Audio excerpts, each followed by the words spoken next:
রান্নাঘরে চলে আসলাম। আমার ডাল সিদ্ধ হয়ে গেছে।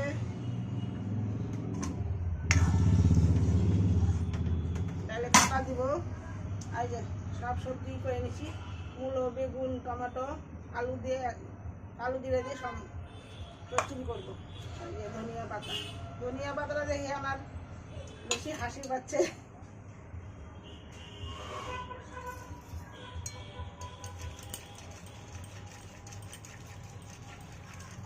একদম শুদ্ধ নিরামিষ।